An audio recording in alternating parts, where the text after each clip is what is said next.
अपना कमलेश सर, आपके SK excellent में स्वागत है। आज हम लोग बात करेंगे जो आपको बोर्ड पर दिखाई दे रहा है, द्विघात समीकरण। क्या बात करेंगे बाबू? द्विघात समीकरण, जो पॉलिटेक्निक में आपको इससे 3 क्वेश्चन आपका क्या करता है, पूछता है। तो इसके कंसेप्ट को हम लोग देखेंगे कि इसका कंसेप्ट क्या है, और 1 से 2 क्वेश्चन भी क्या करेंगे हम लोग, थोड़ा सी उसके मतलब जो पॉलिटेक्निक मॉडल जिसको कहते हैं उसको हम लोग क्या करेंगे, देखेंगे। ठीक है, तो आगे बढ़ते हैं और वीडियो को अपने देखते हैं। ठीक है, तो सबसे पहले हम लोग ये जानने की कोशिश करें कि आपके पास क्वाड्रेटिक जो इक्वेशन है, क्वाड्रेटिक, ठीक, तो क्वाड्रेटिक इक्वेशन जो है, इक्वेशन और पोलिनोमियल्स में अंतर क्या है, थोड़ा सा देखें। ऐसे थोड़ा छोटे सा लैंग्वेज में देखते हैं, इससे तो अंतर बहुत सारे बताएंगे।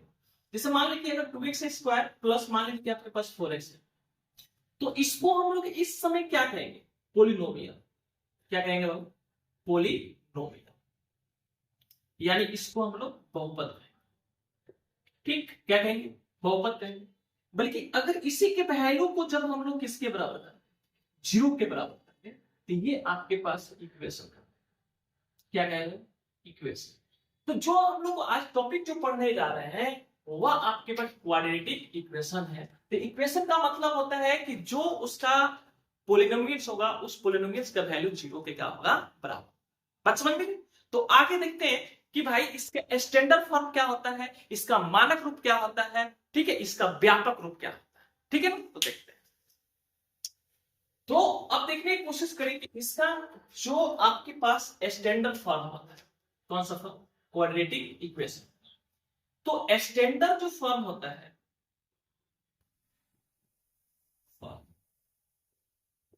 ठीक, जिसको हम लोग क्या करते हैं, मानक रूप कहते हैं।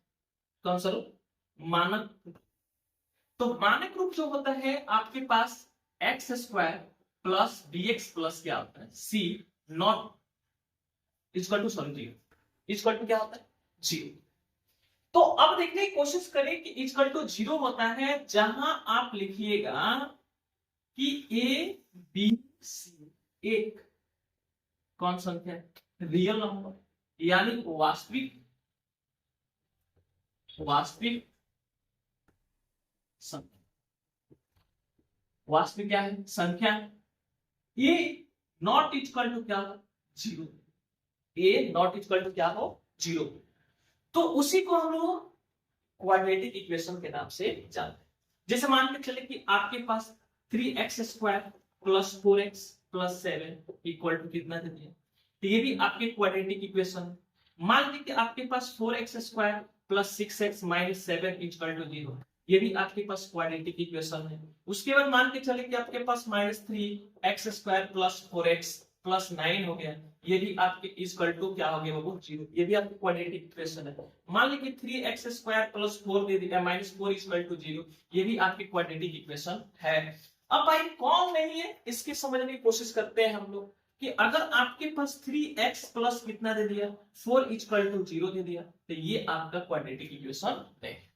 यानी क्वाड्रेटिक इक्वेशन यानी द्विघात समीकरण होने के लिए उसमें जो भी जो चर राशि वेरिएबल्स दिया है उसका अधिकतम घात आपके पास 2 होना चाहिए। तो इसमें अधिकतम घात कितना है बाबू? 2 है। इसमें अधिकतम घात कितना है? 2 है। इसमें अधिकतम घात कितना है? 2 है। इसमें भी अधिकतम घात कितना है? 2 है। बल्कि इसमें अधिकतम घात 1 है, इसलिए क्वाड्रेटिक इक्वेशन नहीं। ठीक है, आगे बढ़ते हैं। तो ये आप देखने की कोशिश करें कि कैसे क्वाड्रेटिक इक्वेशन कौन कौन होते हैं, कौन क्वाड्रेटिक इक्वेशन नहीं। बात समझ में? ठीक है, यानी क्वाड्रेटिक इक्वेशन होने के लिए आपके पास जो वेरिएबल है उसका घात, उसका अधिकतम कितना होना चाहिए? 2 ही होना चाहिए, 2 से अधिक नहीं। ठीक है, 2 से कम भी नहीं होना चाहिए। बात समझ में? चलिए आगे बढ़ते हैं। तो स्टैंडर्ड फॉर्म आप देख लीजिए। स्टैंडर्ड फॉर्म के बाद आपके पास जो आता है वह देखिए कि स्टैंडर्ड फॉर्म तो हमने देखा एस टी फॉर्म क्या होगा भाई? X square plus B X plus C equal to कितना होगा? 0। ये आपके स्टैंडर्ड। ठीक, अब देखने की कोशिश करें कि यहां पर एक आपके पास डिस्क्रिमिनेंट निकलते हैं। डिस्क्रिमिनेंट, जिसको हम लोग विवेचन कहते हैं। तो विवेचक का जो डिनोट करते हैं वो आपको डी से डिनोट करते हैं, यानी विवेचक D equal to B square minus क्या होता है 4ac। विवेचक क्या होता है, डिस्क्रिमिनेंट जो होता है डी को सूचित करते हैं, डी बराबर होता है बी स्क्वायर माइनस क्या होता है 4। ठीक, अगर हम इसके रूट के बारे में क्या करें, बात करें, किसके बारे में, रूट के बारे में। तो रूट यानी मूल जिसको कहते हैं, तो इसका रूट निकालने के लिए आपके पास x equal to minus B plus minus under root B square minus 4ac divided by आपके पास क्या आता है। ठीक, यानी इसका किसका भाई, जो भी आपके पास क्वाड्रेटिक इक्वेशन होगा उसका डिस्क्रिमिनेंट हम निकालते हैं B T equal to B square minus 4ac। इसको विवेचक या विविधता के नाम से हम लोग क्या करते हैं, जानते हैं। रूट जब निकालेंगे, रूट के थोड़ा सा कंपटीशन में आप याद रखिए कि जड़ निकलते हैं, क्या कहते हैं, जड़। बात समझ में, यानी देखिए इसलिए जड़ याद करना है क्योंकि जड़ जो हो रहा है वो बायोलॉजी से रिलेटेड हो रहा है, बल्कि आपके जो कंपटीशन एग्जामों में क्या कर रहा है कि वह इंग्लिश ट्रांसलेट मतलब इंग्लिश में लिखता है और उसको हिंदी में क्या करता है, कन्वर्ट करता है। तो गूगल बाबा जानते हैं कि वो मूल नहीं लिखता है, वो क्या लिख देता है, जड़ लिख देता है। क्या लिख देता है, जड़। बात समझ में, तो ये सब चीज, तो इसलिए आपको मूल के साथ साथ आपको जड़ भी क्या करना है, याद रखना है कि जड़ क्या होता है, तो जड़ का मतलब ही होता है कौन सी, रूट। ठीक है, आगे बढ़ते स्टैंडर्ड फॉर्म आ गया। विवेचक का विवेचक निकालना हो तो बी स्क्वायर माइनस क्या लिखेंगे 4ac, x बराबर minus B plus minus under root B square minus. अब बात रहा है इसका नेचर के बारे में, हम लोग थोड़ा सा जांच करते हैं कि नेचर क्या होता है, उस नेचर को हम लोग देख लेते हैं। ठीक, तो अब हम लोग देखने की कोशिश करें क्वाड्रेटिक इक्वेशन का नेचर क्या होता है। तो नेचर के लिए एक हम टेबल ही क्यों नहीं बनाते, टेबल ही देखते हैं। तो आपके पास मान लीजिए कि d इक्वल टू दिया है बी स्क्वायर माइनस क्या दिया है 4ac, ये टेबल ही देखो। ठीक है, उसके बाद यहां पर आपके पास लिख लीजिए मूल की प्रकृति, मूल की प्रकृति। इधर आप लिख लीजिए मूल, या इसी को हम लोग जड़ कहते हैं, क्या कहते हैं लोग, रूट कहते हैं। ठीक, नेचर ऑफ कौन सी, जड़ या मूल, नेचर ऑफ। ठीक, तो अब आप देखने की कोशिश करिए इस टेबल के द्वारा कैसे निकालते हैं नेचर क्या होता है। तो आपके पास जो आएगा कि अगर मान के चलिए कि डी का वैल्यू किसके बराबर, 0, तो इस कंडीशन में जो प्रकृति होती है वह इक्वल एंड वास्तविक, इक्वल एंड वास्तविक। ठीक, यानी मूल क्या होंगे, समान होंगे, और क्या होंगे, रियल होंगे। अब कौन कौन रियल होंगे, तो b बटे 2a माइनस b बटे 2a माइनस b बाई, कब भाई, जब d का वैल्यू किसके बराबर आ जाए, 0 के बराबर। अब दूसरा जब हम लोग पढ़ते हैं कि आपके पास d अगर बड़ा हो किससे, 0 से, तो इस कंडीशन में आपके पास होता है असमान होता है एवं वास्तविक, एवं क्या होता है, वास्तविक। इस कंडीशन में आपके मूल्य क्या होंगे, तो x बराबर माइनस प्लस माइनस, एक प्लस वाला होगा, एक माइनस वाला होगा, B square minus 4ac divided by कितना होता है। ठीक, आगे बढ़ते हैं और देखते हैं अगर d का वैल्यू 0 से क्या हो जाए, छोटा यानी माइनस का, तो इस कंडीशन में आपके पास ये तो असमान होंगे, बल्कि असमान के साथ साथ वर्चुअल होता है, जिसको हम लोग कच्चे कहेंगे अवास्तविक, अवास्तविक। ठीक है, इसके जो मूल होंगे x बराबर minus plus minus under root minus B लगा लीजिएगा, डिवाइडेड बाई क्या कर लीजिएगा, 2 कर लीजिए। बात समझ में। अब इसके बाद एक और कंडीशन आता है, क्या आता है कि अगर d का वैल्यू 0 से क्या हो, बराबर, 0 से क्या है, 0 से क्या हो, बड़ा। कब, जब आपके पास असमान एवं परिमेय, परिमेय। ठीक, यानी यहां पर आप ये भी लिख सकते हैं कि जब वो d से क्या हो, 0 से बड़ा हो, तो परिपूर्ण पर, परिपूर्ण पर यानी पूर्ण पर, तब कौन सी वर्ग? पूर्ण वर्ग। तो जब पूर्ण वर्ग होगा तो असमान होंगे, क्या होंगे बाबू? असमान, और वो कौन सी हो जाएगा? प्रमेय संख्या। तो इस कंडीशन में भी आपके पास वही निकलेगा, under root D divided by 2a। ठीक है, एक और देखते हैं हम लोग इसी कंडीशन में, एक और देखते हैं इसी कंडीशन में। ठीक, डी अगर बड़ा हो, डी क्या हो? बड़ा हो, डी क्या हो? बड़ा हो, तो ये आपके पास पूर्ण वर्ग न हो, पूर्ण वर्ग न हो, तब पूर्ण वर्ग न हो। ठीक है, तो पूर्ण वर्ग जब न हो तो इस कंडीशन में वो क्या होते हैं? असमान होते हैं एवं अपरिमेय संख्या। कौन संख्या होता है? अपरिमेय संख्या। यानी x बराबर minus B plus minus under root D by, बात समझ में? ठीक, तो इस तरह इसका टेबल आपको क्या करना है? निकालना है, और क्वाड्रेटिक इक्वेशन को हम लोग क्या कर सकते हैं? इतने प्रोसेस के द्वारा उसके मूल और उसके नेचर यानी उसकी प्रकृति के बारे में हम लोग क्या करते हैं? निकालते हैं। तो इस कंसेप्ट से आपके 2 से 3 क्वेश्चन आपके पॉलिटेक्निक के बैच में क्या करेगा? पूछेगा। यानी पॉलिटेक्निक में आपके जो 23 तारीख से जो एग्जाम होने वाला है उसमें जरूर आपके 2 क्वेश्चन क्या होंगे इस टॉपिक से मिलेंगे। तो चलते हैं, 1-2 क्वेश्चन क्या करते हैं? बनाते हैं और देखते हैं। ठीक है, आगे देखिए बेटा, इसको इसका स्क्रीनशॉट ले लीजिए।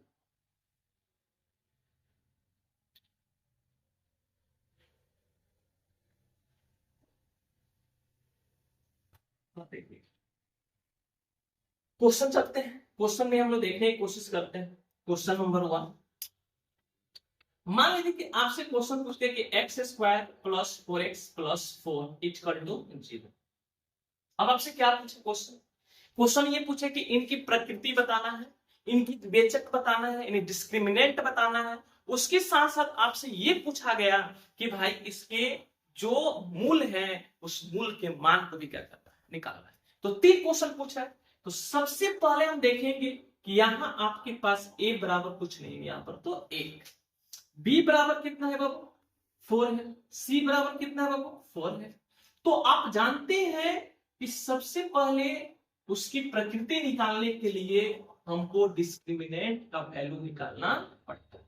तो बी स्क्वायर माइनस क्या होता है? 4ac होता है। तो डी बराबर अब निकालते हैं, बी के वैल्यू आपके पास कितना है? 4 है, तो 4 पे क्या आएगा? स्क्वायर माइनस 4 इंटू 1 इंटू 4, तो 4 चौका कितना होगा? 16, 4 चौका 16, इक्वल टू कितना होगा? 0। तो यानी डी के वैल्यू किसके बराबर है? वो 0 के बराबर।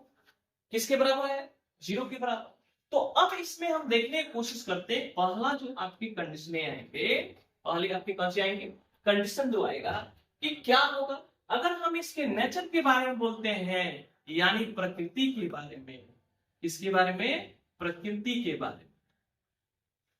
तो प्रकृति क्या होगा भाई? पहला तो प्रकृति समान। ठीक, समान के साथ कौन सी होगा? वास्तविक। कौन सी होगा? वास्तविक। अब बोल रहे हैं कि इसका जड़ निकाले। क्या निकाले? जड़। तो जड़ जो होंगे आपके पास जानते हैं, जड़ का मतलब रूट।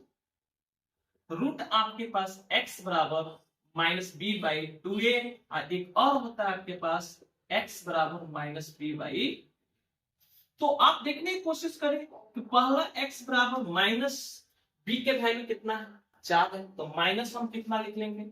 4 लिख लेंगे, डिवाइडेड बाई 2 इंटू कितना लिख लेंगे? 1, तो 2 एकम 2, 2 दूना 4, यानी -2 हो गया।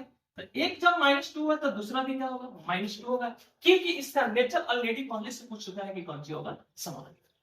तो इसलिए एक मूल जो होगा -2, तो दूसरा भी मूल क्या होगा? -2। ठीक है, एक और क्वेश्चन आप देखिए कैसे पूछता है आपसे। इसको हटाते हैं,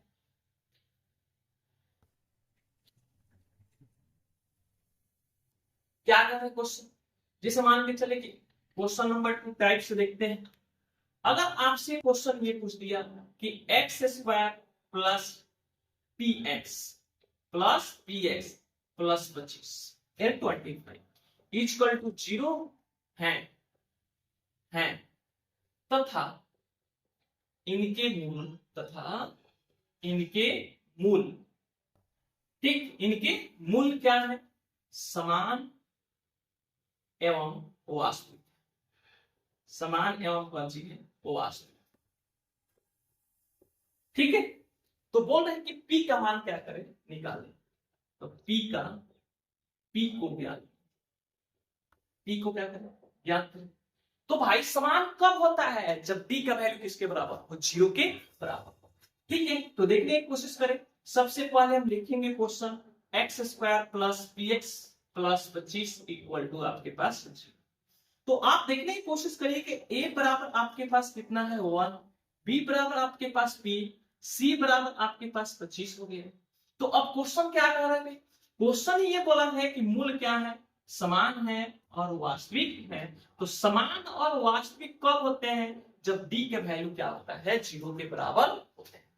अच्छा, तो d बराबर क्या होता है वो, तो बी स्क्वायर माइनस क्या होता है, 4ac इक्वल टू कितना होता है, 0। तो बोल पाओ बी का वैल्यू कितना है तुम्हारे पास, तो p का स्क्वायर, किसका स्क्वायर, p का स्क्वायर, माइनस तुम्हारे पास 4 इंटू 1 इंटू 4 इक्वल टू कितना है, 0। तो p का स्क्वायर इक्वल टू माइनस 4 चौका 16 इक्वल टू। ठीक, इस टॉपिक को हटाते हैं। अब देखिएगा, जंप कर रहा है यार। अब देखिएगा, इसके बाद आपके पास जो बचा p के स्क्वायर इक्वल टू कितना हो गया 16, sorry p square equal to 16, तब p equal to under root कितना आएगा 16, तो p equal to plus minus कितना 4, p इक्वल टू कितना आएगा प्लस माइनस 4। ठीक है, तो ये टॉपिक हम लोग क्या किए, समाप्त किए। इसकी कंसेप्ट ये है, इसको बहुत सारे क्वेश्चन आपको क्या होगा, मिलेगा। ठीक है, और इसमें एक और थोड़ा सा हम लोग कंसेप्ट को देख लेते हैं। आपके पास जो देता है कि भाई अगर आपसे कोई क्वेश्चन ऐसे दिया हो कि इनकी मूल अगर अल्फा और बीटा हो, इनकी मूल क्या हो, अल्फा और बीटा, तो यो आपके पास मान लीजिए कि दिया है X square plus B X plus C. तो अगर मूल इनके जड़ जो है अल्फा एवं बीटा है, तो इस कंडीशन में आपके पहला होता है alpha plus beta, alpha plus beta, alpha plus beta equal to minus b by क्या होता है, ए और ए। ठीक है, जिसको हम लोग शून्यांको सॉरी जड़ यानी मूलों का हो या मतलब शून्य का हो, शून्यंकों का योगफल आपके पास दे दिया माइनस बी बाई कितना हो गया 2। आप देखने की कोशिश करें कि अगर भाई ये जो टर्म होता है ये किसका कोफिशिएंट होता है, तो x का कोफिशिएंट होता है, और ये जो a होता है वो किसका कोफिशिएंट होता है, एक्स स्क्वायर। ठीक है, इसी प्रकार अगर अल्फा इंटू बीटा हो गया तो उसमें आपकी c अपॉन कितना हो जाता है, a। ये कांस्टेंट टर्म होता है और ये आपका coefficient of x square, coefficient of x square. ठीक है, ये एक कंसेप्ट। दूसरे कंसेप्ट में आप ये देखने की कोशिश करें कि इसके जो फॉर्मूले होंगे कि अगर अल्फा एंड बीटा दे दिया तो आपके पास क्वाड्रेटिक इक्वेशन इक्वल टू आपके पास होता है X square minus alpha plus beta into X plus alpha into beta. तो इस फॉर्मेट से द्वारा हम लोग क्या कर सकते हैं, क्वेश्चन को बना सकते हैं। जैसे एक छोटा सा एग्जांपल भी लीजिए आपके पास, मान लीजिए कि alpha plus beta equal to आपके पास 4 दे दिया, alpha into beta equal to minus. तो बोल रहे कि इसकी क्वाड्रेटिक इक्वेशन क्या करें, निकालें, यानी क्वाड्रेटिक इक्वेशन निकालो। तो चूंकि आप जान चुके हैं कि क्वाड्रेटिक इक्वेशन इक्वल टू आपके पास X square minus alpha plus beta into X plus alpha into क्या होता है, बीटा होता है। तो क्वाड्रेटिक इक्वेशन इक्वल टू आपके पास जो बनेगा वह देखने की कोशिश करें कि X square minus alpha plus beta का वैल्यू 4 है, तो 4 इंटू एक्स आएगा माइनस 4, यानी x square minus 4x plus minus minus कितना 4, यही आपका क्या आंसर होता है। ठीक है, तो इस तरह इस टॉपिक को हम लोग क्या करते हैं, क्लियर करते हैं। ठीक है, यहाँ पर इस टॉपिक को हम लोग समाप्त करते हैं। जो भी वीडियो अच्छा लगा तो लाइक एंड कमेंट करें, और साथ ही साथ जो टॉपिक छूट गया उसको भी कमेंट करें कि जो अगले वीडियो हम उसको क्या करें, बना दें। Thank you.